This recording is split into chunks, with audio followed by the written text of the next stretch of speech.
இயேசுவில் எனது அன்பிற்குரியவர்களே, உங்களுக்கு என்னுடைய இதயம் கனிந்த வாழ்த்துக்கள், வணக்கம்.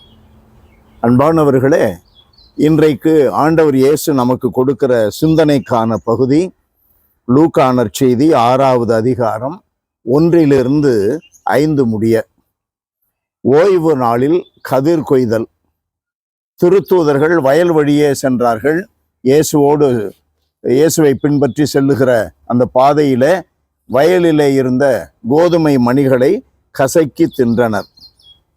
பரிசேயருள் சிலர், ஓய்வு நாளில் செய்யக்கூடாததை நீங்கள் செய்வதேன் என்று கேட்டனர். இயேசுவினுடைய சீடர்கள் இயேசுவை பின்பற்றியதைப் போலவே செல்லுகிற இடமெல்லாம் பரிசேயர்களும் சென்றார்கள். அதை நம்ம கவனத்துல வைக்கணும். ஒவ்வொரு பங்கிலும் நாம் பார்த்தால் எல்லாரும் கோயிலுக்கு வருகிறார்கள். அதில் யதார்த்தமானவர்கள் உண்டு, கபடற்றவர்கள் உண்டு, கபடு சூது இவைகளுக்கெல்லாம் இலக்கணமானவர்களும் உண்டு. இன்னும் ஆழமாக சிந்தித்தால் கபடு சூது தந்திரம் என்று நிறைய உள்ளவர்கள் பல சமயங்களிலே பங்கு தந்தையோடு இருப்பார்கள், அல்லது பங்கு பேரவையிலே இருப்பார்கள், அல்லது அன்பிய தலைவர்களாக இருப்பார்கள். அவர்கள்தான் எல்லாவற்றையும் நடத்துபவர்களாக இருப்பார்கள் கூட. ஆனால் அவர்களுடைய நோக்கம் எல்லாம், ஃபாதர் என்ன தப்பு பண்றாரு, இவன் என்ன தப்பு பண்றான், இவன் என்ன தப்பு பண்றான். சாமி கும்பிடுறது இல்லை, அதெல்லாம் பழக்கத்துல அப்படியே வர்றது, அவ்வளவுதான். அதாவது ஒரு மரபை பின்பற்றுவதை போல, கடவுளுடைய சட்டங்களே அல்ல. மனித நேயம் இருக்காது உள்ளத்திலே. மாறாக மற்றவர்களிடம் என்ன தவறு கண்டுபிடிக்கலாம் என்றே இந்த பரிசேயர்கள் இயேசுவை பின்பற்றினார்கள். இயேசுவை மட்டுமல்ல, இயேசுவினுடைய சீடர்களையும் குற்றப்படுத்துகிறார்கள்.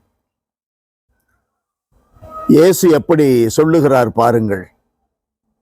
அவர்கள் கடைபிடித்து வந்த ஒரு சட்டத்தையே அவர்களுக்கு எதிராக திருப்புகிறார்.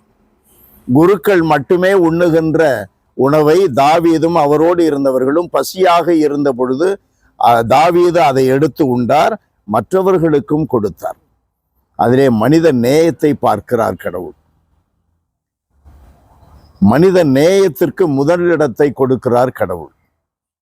அன்பானவர்களே, நம்முடைய வாழ்க்கையில நாம் மத்தேயு நற்செய்தியிலே 22:37 வாசிக்கிறோம். முதன்மையான கட்டளை அது கடவுள் அன்பு, மனித அன்பு, மனித நேயம்.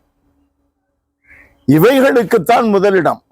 சட்டங்கள் 1000 இருக்கலாம், சட்டத்திற்காக அல்ல மனிதன், மனிதனுக்காக சட்டங்கள். முதன்மையானது மனித நேயம், அதன் பிறகுதான் மற்ற சட்டங்கள். ஆண்டவர் நமக்கு மிக தெளிவாக சொல்லி காட்டுகிறார். நம்முடைய வாழ்க்கையிலே எதற்கு முதலிடம் கொடுக்கிறோம் சிந்தனை செய்து பார்க்க வேண்டும். அன்பு நிறைந்த எங்கள் ஆண்டவரே, உம்மை போற்றி புகழுகிறோம், வாழ்த்தி வணங்குகிறோம்.